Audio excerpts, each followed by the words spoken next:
is Zero to Set. I'm Carolee Harris. And I'm Rebecca C. I'm Shannon Steele.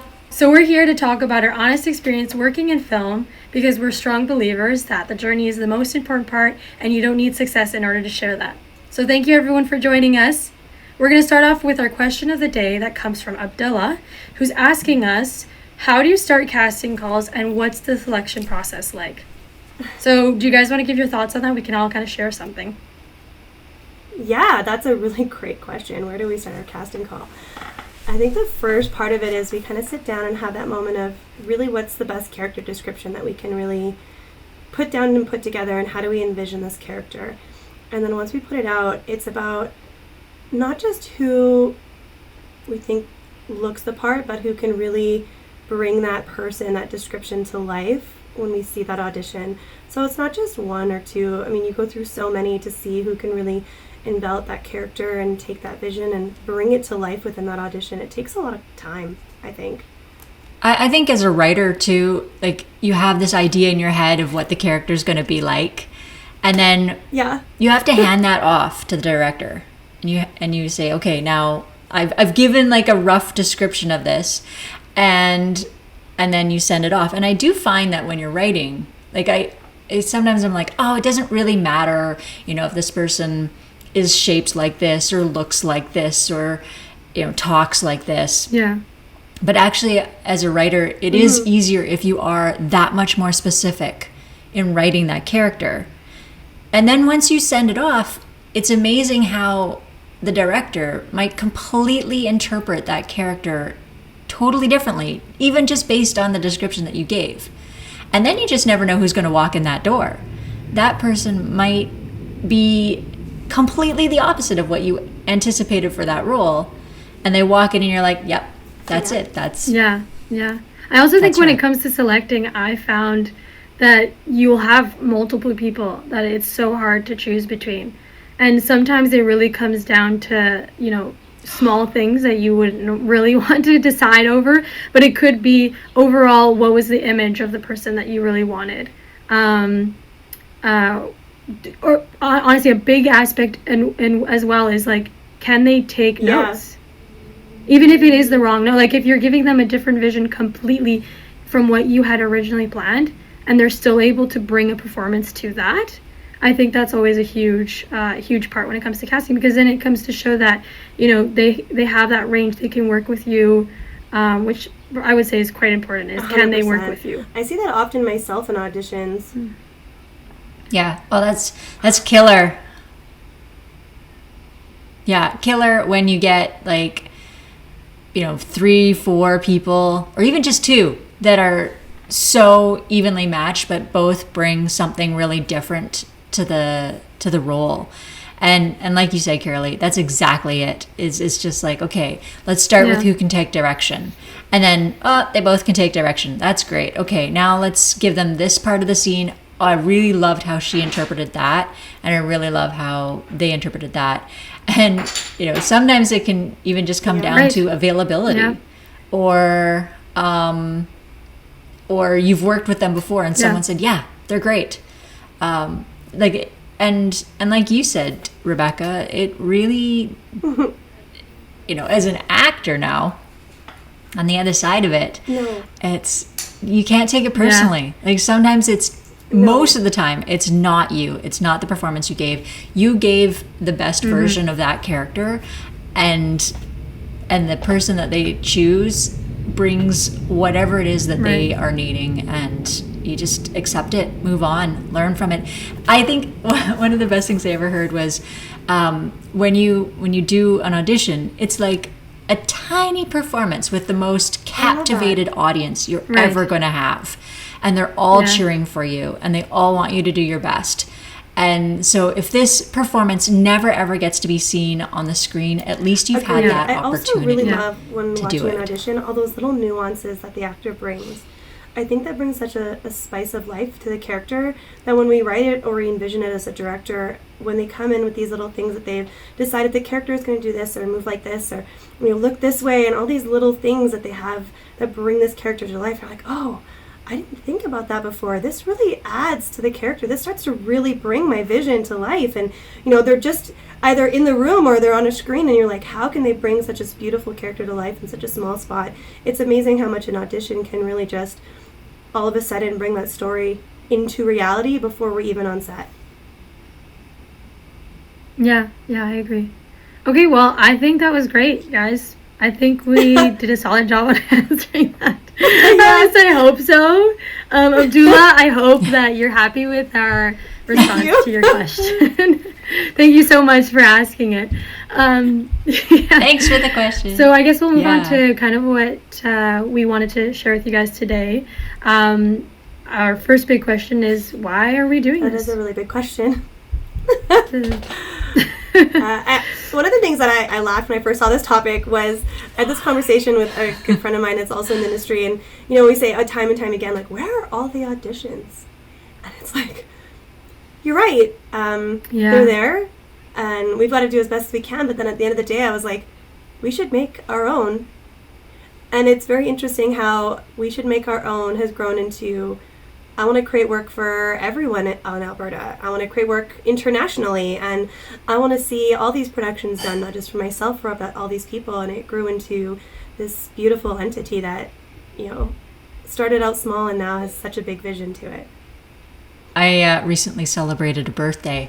And, Happy birthday. I'm now hyper aware of, thank you, hyper aware of my mortality. Thanks to your daughter. She's very visual. Yeah, there's a great card that goes with that. It does not involve a large body at the top of a number of little bodies all buried under some questionable soil. Being kicked off a mountain cliff? Maybe I'll share it someday. Mm-hmm.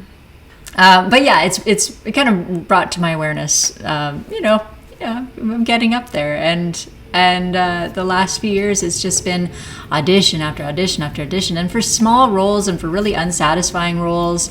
And when I do get like a fantastic role, thank you to the casting directors out there who send them my way anyways. When I do get a good role, I'm competing against other incredible women who have 40 years. Did I say 40? I mean 20 years of experience, under their belts. I did acting as a kid. I put it off for a bit, traveled, did some other career stuff, and it really is kind of come around again where I'm getting back into it. So I don't have the consistent resume that other actresses have, and I don't have the experience either. So I think when that's a big one, and wanting to get the experience. Yeah, you want to get the experience, and so I thought, you know what, a lot of the stuff that I get, I'm like, I'm just gonna make this myself, right? And much easier said than done. It seemed like a really great idea. I'm just gonna it's one of those things when you say as your kid, when you're like, this is a really good idea at the time. Yeah. I'm like, I got a camera. I got some friends. Let's make some stuff. And then you start to put it together, and it's like, oh, this is harder. Oh, this is going to cost some money. Oh, this is a lot bigger than I expected. Oh, there's a lot of moving pieces to this. This isn't just about I have a script. No, I'm the same way. I think when you guys invited me on, I was like, what? I was so excited because I was always, I think ever since I was little, I was a creator in some way. I didn't know how. And I think I was slowly finding my path through that. And when I dropped into acting, I think it really delved me into a whole entire world of creation. And so when you guys brought me on, I was like, this is amazing because I always did want to do, you guys have seen I do little video snippets of things here and there. And I just love being creative. And so when I joined in on this, it was like an opportunity to really take it to the next level, to really see, okay, how can we really make these things, happen? And good quality, big, important things, right? So it's been a journey, but that's wise because you kind of want to have that creative avenue and not have the limitations of what the industry can really give you, which is what we're all talking about, that sometimes they just say, this is what you get, this is what you're going to have. And we're saying no to that. We're saying, no, we want to make more opportunities happen for ourselves and other people around us. So, yeah. Yeah. I think that's the key, Carolee, right there, is for other people around us. Like, I see a lot of roles for 20-year-olds coming in, and it's like, where's the stuff for the women in their 40s? And like interesting roles, like the amount of times that I get a casting call for the mom, like, and it's such a flat role. And like I've auditioned for the mom on Joe Pickett and Walter Boys, and I auditioned almost every commercial audition I get is "You're a mom." Yeah, Billy the Kid. I auditioned for his which mom. is great. You guys love being moms, but I do. There's a time that I'm like, I want to play something else too. You know, I play mom 24/7 in my real life. I mean, let me do something else. And they tend like find me. And if fair enough. Like honestly, everything that I've written, I'm a mom in it. But I'm an amazing, I did not powerful... write myself as a mom in the things I wrote. Yeah, no, absolutely everything. Why do we do that? I could be more than that, but I actually really love being a mom. And you didn't I think it's just that your stories are like... I didn't, no. I think your stories are more than just like, it's a mom, but it's the complexities of other things as well as just like the mom of the kid who's the main character, let's say. Right? Like you're making the mom the main character, but there's all these other additions of things going on in her life that makes it interesting and intricate and cool to play with. So moms can be cool. Yeah. Moms can be interesting. We can. Yeah. Not when my daughter tells me I'm old. Hey, just own it. Yeah. I do. Okay, let's move on to the next one. So what is the moment that we realized how hard this industry actually is? I'm a glutton for punishment and clearly have not realized it yet. Me too. I think we kind of have, but we went, nah, can't be bad. Let's try it again. And again. And, we got another no. Let's just try it again. And, let's fly to the next film festival and get another 4 or 5 no's and try it again. And again. And so I think I was thinking about this the other day, kind of what gives us an armor and maybe an edge on some people that come straight out of film school and go right into directing and producing and want to get into like, I want to make movies, and they get 18 no's and they're like, my heart is crushed. You're coming from the acting world, you get 30 no's to get a yes. And so I think we're kind of already prepared that we're going to get a lot of no's. We're going to show our scripts and our projects to a lot of people, and we just already know we're going to get a lot of no's, and eventually we're going to get that yes. Oh yeah, acting builds resilience. That's what kind of sets us apart. It has definitely brought a lot of resilience. Yeah. I mean, when you're used to getting a lot of no's, you're just like, yeah. But I'm one step closer to getting it, and I think that's the glutton for punishment. There is that. Yes, this is hard. Yes, I finally figure it out. The next challenge rolls around, and I'm like, yes, okay. I mean, there's an initial like, I got this, and then you're like, okay, let's move on. Yeah. And then you're like, okay, what do I need to know? What do I need to learn? And I love learning. Like I think that's what really keeps me motivated. Is I am constantly learning and speaking with mentors, they're constantly learning. And this industry is constantly changing. Like, there have been some curveballs thrown into this. And I mean... It's almost like throwing a curved bomb at your face. I was also going to add, like, I think, like, the learning is so important. And, like you said, Shannon, we have to love it in order to continue at this. But I also think that there are so many moments where I'm like, whoo! Like, not that I don't think I've ever gotten to a moment where I'm like, I give up, but there's definitely moments where you're just like in that solace of like, I am so done. Like, why does this have to be hard? And like, you really get in those like sad spots. But I feel like there's always something in the back of my mind that's like, this way that it is, move on, keep going. And I feel like it's me. Yeah. I'm in the back of your head. I'm like, Carolee, come on. In the back of my head. That's the voice. Honestly, it takes a village. Yeah. It takes a village. It really does take a village in this industry. And having your team, having your it's for that rush. having your girls behind you, like backing you up, having your whole team there, being like, I'm rooting for you. Yeah. And not just that, but like throwing opportunities your way when you think you're just like, this is it, I'm done, and then someone's like, hey, I have this opportunity, come join me, and you're that's like, so true. Yep. Yeah. And what I've learned is because this industry has a lot of challenges and it's constantly kind of like a hurry up and wait, or it's a roller coaster, 4 steps forward, 15 back, another 20 forward. Like it's never quite the same. It's like when somebody says, do you want to do this? Right. You have to say yes. I mean, you can't say no, because like that one yes could lead you 4 or 5 other things that you didn't get the opportunity to do if you didn't say yes to that one thing. Yeah. Yeah, it's true. It's very interconnected. Always say yes. Say yes. Mm-hmm. Well, always say yes. Also learn to say no. Yeah. Saying no is important, but in a good just way, know yes. when. Just know when. Yeah. right. Just know when. Be if open. It's an unsafe project, then say exactly. Okay, we'll move on to the next one. I'm kind of in the mindset right now of sorry. no. I'm just Go. I'm just sort of like still in the mindset that, or this new mindset that because you know we get this FOMO of like, oh, I should be there, I should be doing this, especially when you're at a festival and you want to you're being pulled in all sorts of different directions, of just accepting that you are where you are meant to be in that moment. I find that one really hard sometimes, and then like reeling myself back in, like this is where I'm meant to be right now. Yeah. And it's going to lead to something. Because it's easy to be like, I should be filming this. I wanted to be doing that. My goal for this year was X, Y, Z. Right.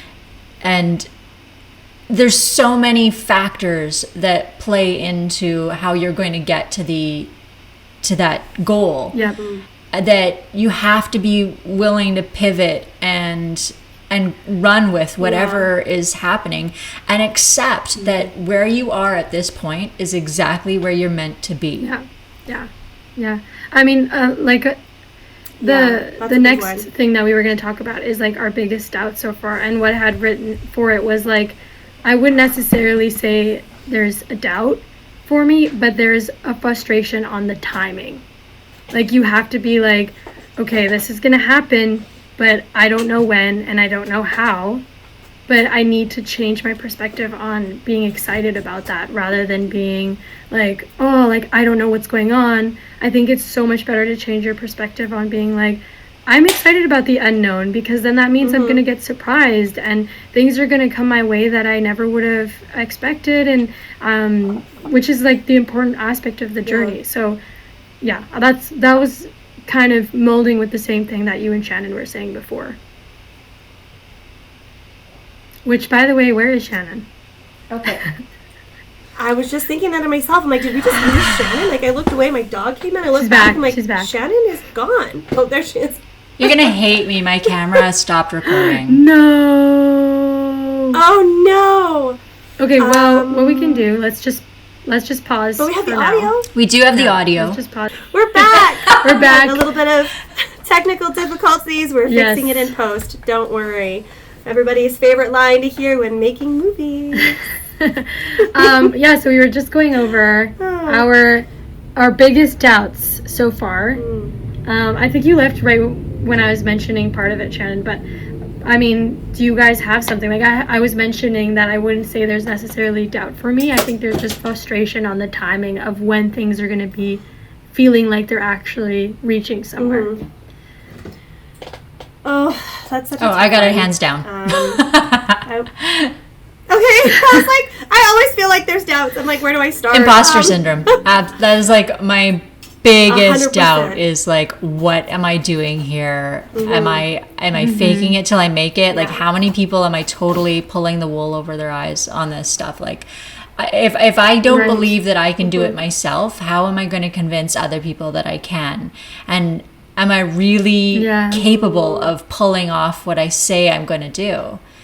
And that is, it's so hard because, I mean, there's self-doubt for sure as an actor all the time where you're like, was that good? Yeah, that's an understatement. all the Yeah. time. Whereas this is more like, you know, you put everything out there, you say you're going to do it, and then it's like, now it's like, oh, okay, now I have to do it.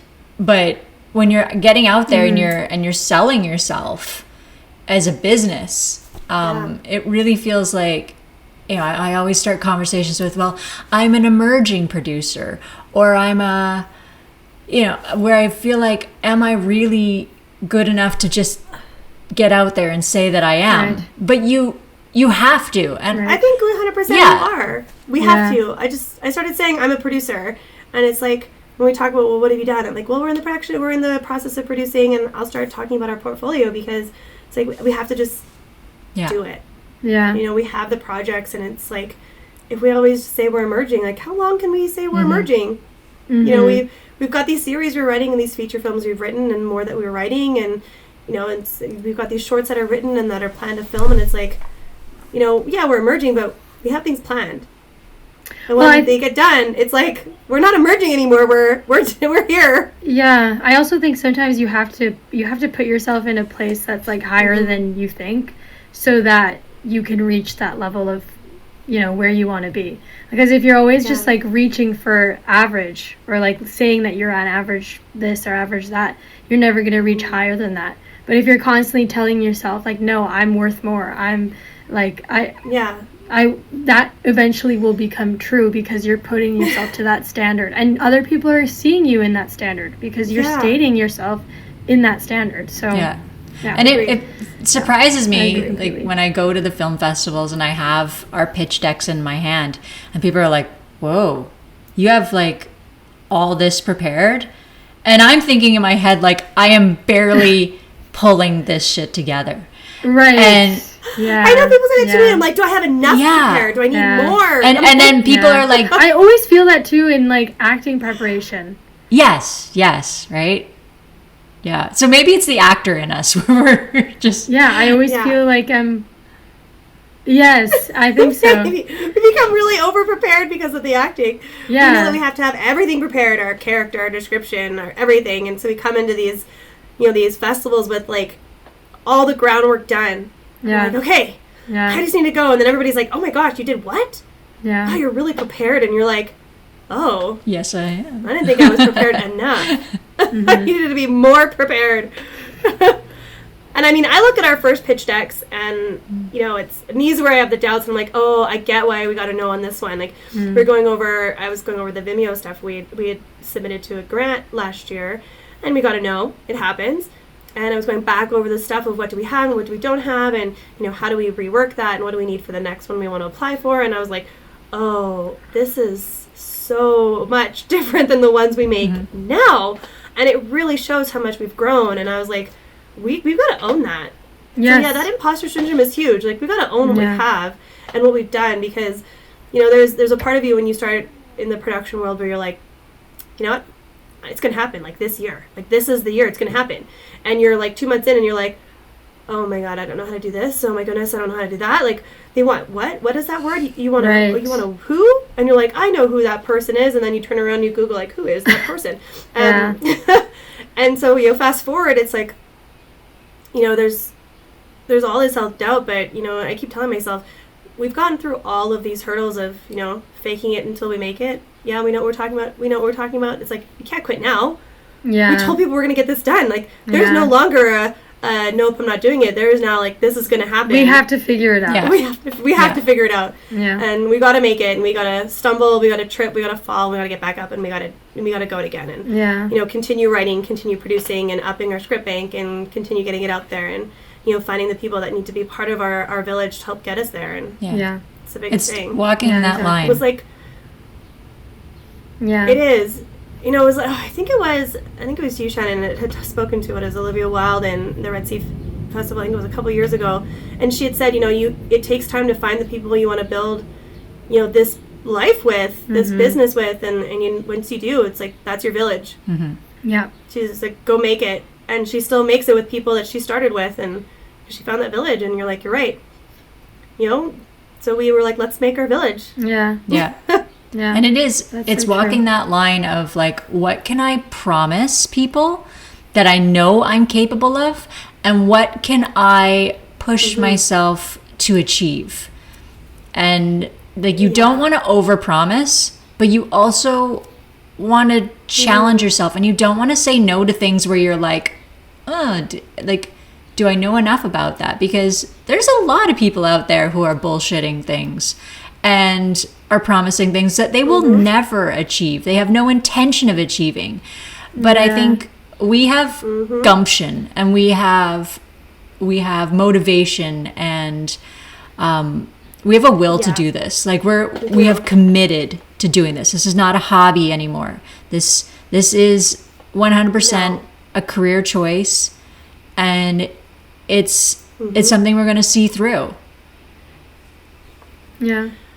I think it was that one moment when we were chatting with our Romanian partners, and she went, "Oh, I told these investors that we have a feature script, and we had a short script," and we went, "Yeah, we'll get it done," and we just did. And I remember sitting there going, "If this was a hobby, we wouldn't be writing a feature script in a week." No. To see if that we can refine it and make it something that we feel is worth presenting to this investor. I was like, somewhere along the line, from when we first started to that moment, I was like, we decided this was going to be our goal. This was it. This was long term. This wasn't a hobby, because we decided, and we put that effort in, and that was like weeks and weeks of effort. Sleep deprivation. That we just said, yeah, we'll do it. Sleep deprivation. I mean, I wrote a base script, and like I sat in front of my computer for 20 hours just like get that done. And then, I mean, we showed them draft 7 or 8, so it took, from getting that base script done to, finishing the full one. But I think of that, I'm like, if this was a hobby, you wouldn't have gotten it done. No. It would have been, it'll get done when it gets done.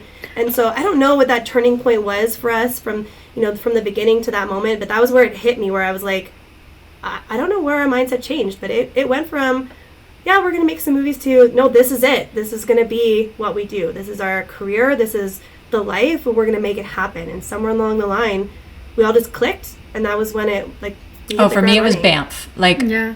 So the Banff World Media Festival it's an expensive little ticket there. And so I'm sitting at my computer with my finger over the mouse, and I'm like, do I buy it? Do I go? And it's like, if I click yes, I'm in. Like, this is it. Like, I'm not spending this amount of money on a hobby. Like, and so I clicked buy, and I'm like, all right, we're doing this. And oh my God. And I went along with the ride with you. Like, you were like, this is it, we're going. Like, and you went, and I mean, I was like, I can't make it this time. And I remember hearing all about it, and I was like, yeah, this is it. Like, we're doing this. Yeah. And I don't know, subconsciously, I made that decision. I was like, this is it. But really, that moment when we sat down and we did the work for that script, I was like, yeah, we're all on the same page. This is our career. Yeah, and I think the more and more connections that's made, I think the more it feels like, okay, we are taking this serious. This is our career. Like, things are happening because because of the fact that we decided to take it serious 100%. Right? Yeah. And I am really excited for the moment when somebody goes, "Oh, it was so easy for you guys." And we laugh and go, not at all. Oh, that first day. At least we made it look easy. Right. Yeah. No, that first day in Banff, when I don't even know if we made it look easy. When they were like, "Oh yeah, you talking about IP," and I'm like, "What's an IP?" I didn't know any of the terminology that they were using, and they were just throwing it around like it was I should know this stuff. And that's, now I go and they drop all these terms, and I'm like, yep, got it. You're understanding, yeah. And it's just been this. Well, I remember I had somebody tell me, they're like, you don't know what you're talking about. And I was like, I know what this term means. Like, I've researched it. And because somebody told me I didn't know it, I literally picked up the phone and I called the Toronto Film University and was like, I need to know, do I have this? What is this term? And I have it right. And I had it right. But I called a school, the actual film school in Toronto. Like, do I have it right? Yeah. That's so funny. I think that's the other thing too that's interesting is that Rebecca, you and I, we have some degrees, like we all have training in stuff, and so we know what it's like to research some stuff and to really make sure you know your shit, and yeah. we have a standard. Before we have going a standard that's already in place. Yeah. We do. So yeah. I mean, you kind of have to for people to look at you. You kind of have to have that put up there. So, our next one is, why haven't we quit yet? That's so funny. I think I get asked that often. Like, oh, you haven't quit yet? Like, no. Oh, I had the craziest experience. I was with this. She's like the grandma of one of my friends, and she was telling me, Carrie Lee, it's okay. It's okay to give up. Like, you don't have to. You don't have to keep going. And I was like, what are you saying? And she's like, I've known people who've been doing this for like 10 years, and then they realize that it hasn't taken them anywhere. And then they feel like it was all for nothing. And I was like, even to those people who have pursued this thing for 10 years, and let's say they did give up, I don't think they would think that those 10 years were a waste of time. I think they would still say that they gained things and they improved themselves as just a human as whole. Like, there's so many other attributes that we learn in what we're doing that benefit us in all aspects of life, not necessarily just this film industry. And so I was like, these are just things that we're going to hear, and people are going to, the minute that something's hard, they say, well, like, things could be easier, but it's like, well, sure, but what if they weren't? It's kind of like that quote that Jim Carrey said, where like he was like, I could have been studying in something else completely, but it doesn't necessarily mean I would have enjoyed it or even been good at it. I could have been just as a shite teacher if I decided to pursue teaching. Like, you never know. Yeah. Well, and like I have a degree. I teach at a university. I have a clinical practice, and people are like, oh, you could just go do that full time. I'm like, yeah, but it's like I like it. Yeah. But, like, it's not where my heart is. I don't love it. Yeah.